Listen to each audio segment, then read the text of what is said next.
So let me go ahead and catch you up on everything that's been happening with Zoran Mamdani and his government-run grocery store plan.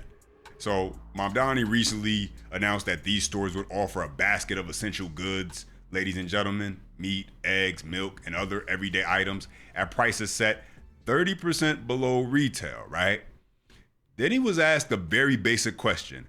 How are you going to stop people from abusing the discounts, buying up cheaper products and reselling them at a higher price? And he and his A+ staff came up with the idea of some type of identification system. Yes, ladies and gentlemen, ID. You cannot make any of this up. And so we'll get into that, as well as what President Trump had to say upon hearing that news. Then also we got to get into the news involving the Democratic primary race that goes down in Michigan. Actually, that election takes place tomorrow. Michigan Senate race involving Abdul El Sayed and some cringe-worthy identity politics aimed at black voters, which is straight out of the Democratic playbook, of course.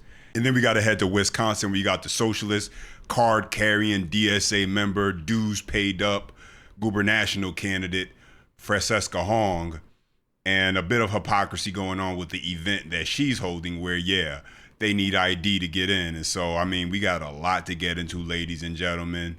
But first, if you do enjoy the content, make sure you smash the thumbs up button. That's the best way you can tell me. Subscribe to stay locked in with the future videos. And shout out to everybody, especially those who watch to the very end.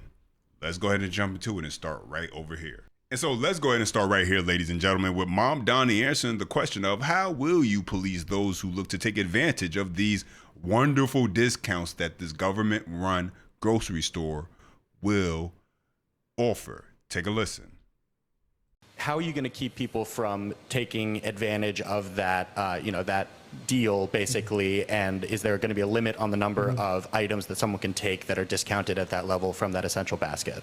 So our RFP makes very clear that this is a program for New Yorkers to be able to put food on the table, not a program for people to be able to make a quick buck through reselling. I'm going to pass it over to our EDC head, G Pack, to add some additional details. Yes, if you look at our RFP for the operator, we are looking to make sure that we target New Yorkers, whether it be at sort of a library card-esque thing, and also we manage who's buying, and that is focused on everyday New Yorkers. So we are mindful of that, and so we're going to make sure that we have all the things in place to ensure that that does not happen. Yeah, and so there you have that. And listen, they try to sanitize the language, and we're going to get into that language in a moment, because if you notice something that was said there, very specific, but they try to sanitize the language by saying a library card. Let's not mince words, ladies and gentlemen. It's a form of identification, an ID. That's the only way you'll be able to track and make sure there aren't abusers of this discounts. That's the only way. You have to have ID to make sure this person is doing it, that person is not doing it, so on and so forth. But the language that Mamdani's staff decided to use was very specific. They used the word target, and that's something that this post pointed out, where they're talking about how, why use the word target? Target seems to be on the minds of the Mamdani administration. They're targeting the rich with this pied-à-terre tax list, the database that was just let out online for anybody to be able to see addresses, information, valuation prices. They could have said that a number of different ways. They could have said, we want to make sure New Yorkers have access. I mean, it would have been a lot of ways to be able to word that, but they choose to use the word target. And that's something that perhaps was intentional. And I think if you pay a close enough attention to Mamdani and the things he says, you'll start to notice a lot of intentional language that he uses as far as code when it comes to those communist ways about him. But let's go ahead and jump over here and continue now, where you got President Trump chiming in on it. And he was asked about the whole voter ID at the government grocery stores. And so take a listen to what he had to say. Check this out. Mr. President, New York City Mayor Zoran Mamdani is requiring an ID to access his government-run grocery stores. What then is your message to Democrats who do not want to pass the Save America Act and ensure ID at the ballot box? This was just announced. Yeah. I heard about it. Yeah. Well, I wish they'd have an ID to access the voting booth. You know, they don't want to access the voting booth with any identification. We want voter ID. and we want proof of citizenship. Well, he also had a thing where you had to have 2 different IDs to shovel snow during the winter, right?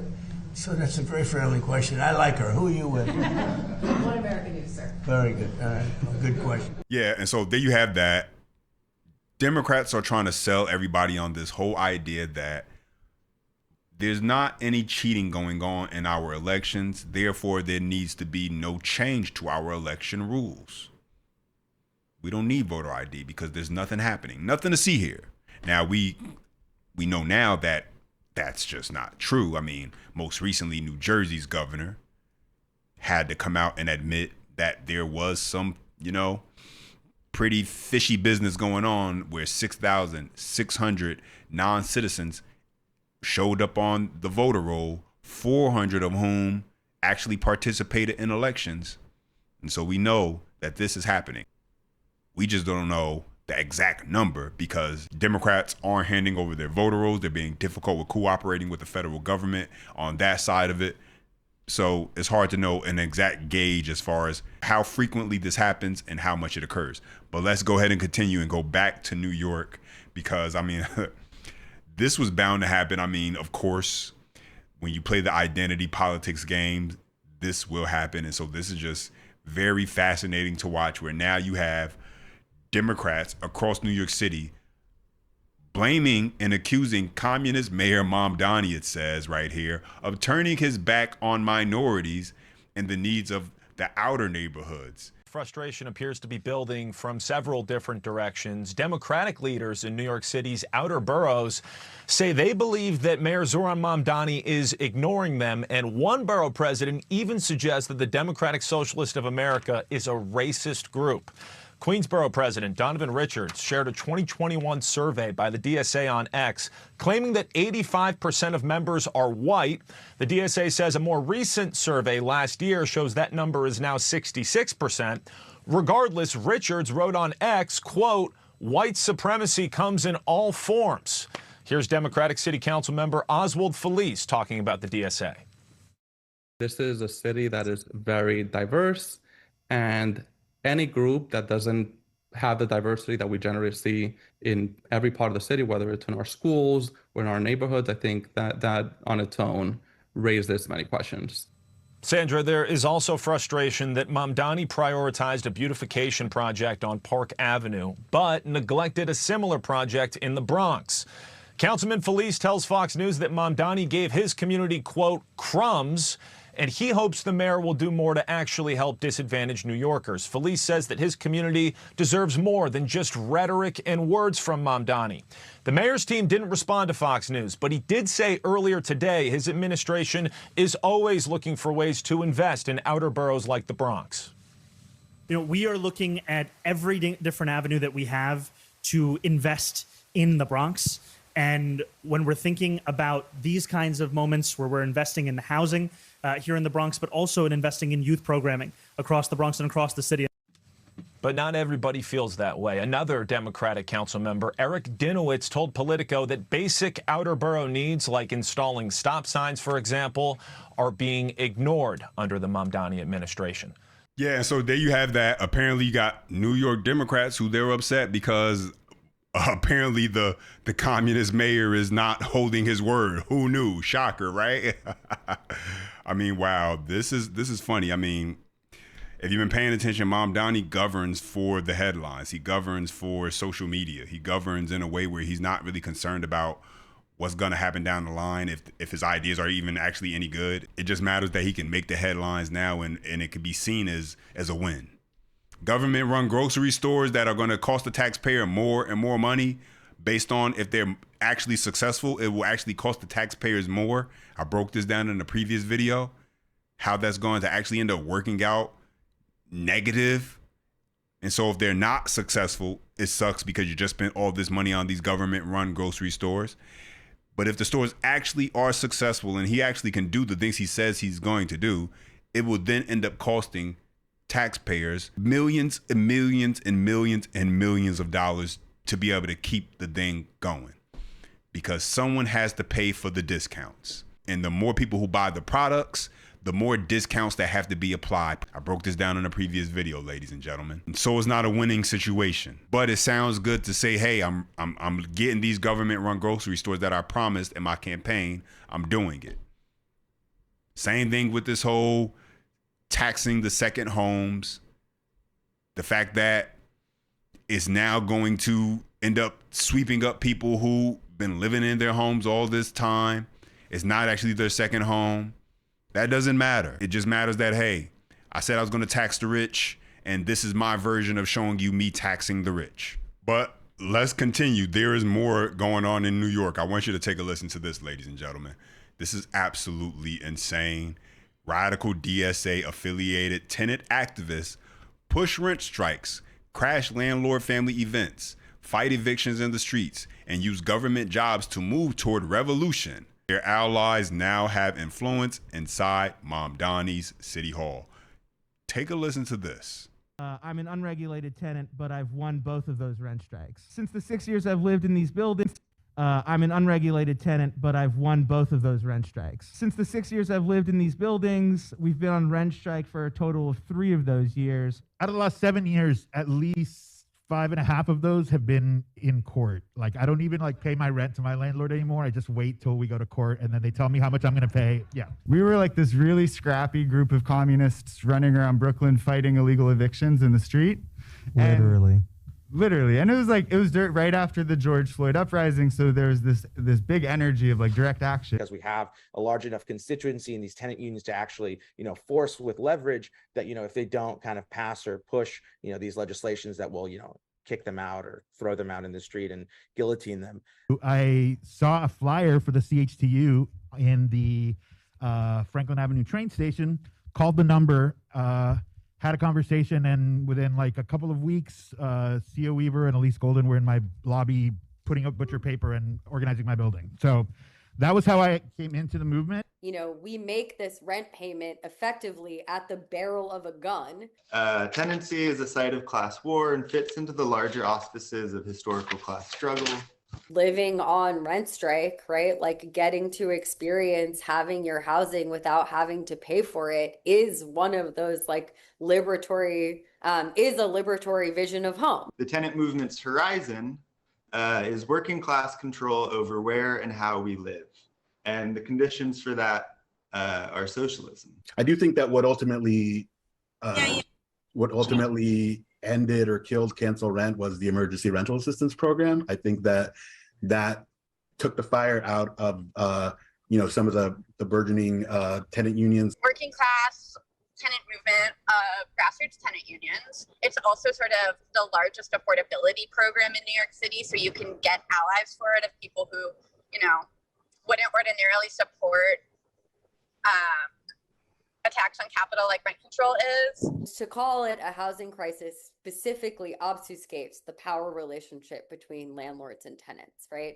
And that power relationship is inherently one of exploitation and domination. Seeing this directly in government has helped me to articulate a personal philosophy rooted in decolonization, anti-liberalism, abolition, Black liberation, indigenous sovereignty, and degrowth, and the importance of long-term strategic organizing with the intention of building long-lasting social and political institutions and framework that push toward a culture of political education, of revolutionary political education, to expand collective consciousness toward revolution. Yeah, and so these people believe that housing is a human right, that they should not have to pay rent, you should not have to pay mortgage. I took you through the DSA platform, through their website in the previous video. Go check that out if you didn't watch it. And I took you through the portion where it went through a day without capitalism, and it emphasized how you don't have to work, only work what you want and what your body tells you. Anything else is not needed because you don't have to pay for housing. There's no mortgage. You don't have to pay for food. These are all things that are part of the collective good and they're not for profit anymore. That means everyone will have. And so these people basically want to mooch off the system and have someone else take care of the bill. That's their whole movement. But let's go ahead and keep it moving right now, ladies and gentlemen, and jump into that Michigan Democratic Senate primary race happening. And the election goes down tomorrow. And so take a listen, because you got Abdul El Sayed, the socialist candidate, who denies being a socialist because it's purple Michigan. But take a listen to this. Fox News, check it out. The DSA taking his message to the heartland in Michigan, and here we go. Abdul Sayed represents the DSA. Haley Stevens represents a traditional, more moderate Democrat. The numbers are pretty even. Total money raised, $14.5 million to $12 million. Cash on hand, $2.6 million to $2.8. Seems pretty reasonable on paper when it comes to money. Swing on over here, and we'll tell you what the controversy is with regard to Al Sayed. He ran for governor back in 2018. Lost that election to Gretchen Whitmer, but now he supports the following: get rid of ICE, no arms sales to Israel, Supreme Court reform, oppose mandatory voter ID laws, release of criminals from prison. Remember the segment we did 20 minutes ago with Bill Daley out of Charlotte? Release criminals from prison, tax the billionaire wealth, which is pretty common, and then codify Roe v. Wade. Can he win tomorrow night?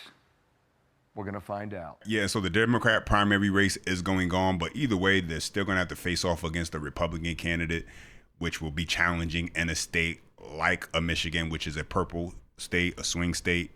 And so will they go for the far left radical Abdul El Sayed, who in particular isn't polling as well when it comes to the black vote, which means you got to start making your rounds to the black churches. And let's jump into this clip right here. I got two actually back to back, where first one, he's talking to the black church, talking about how, hey, I'm from Africa.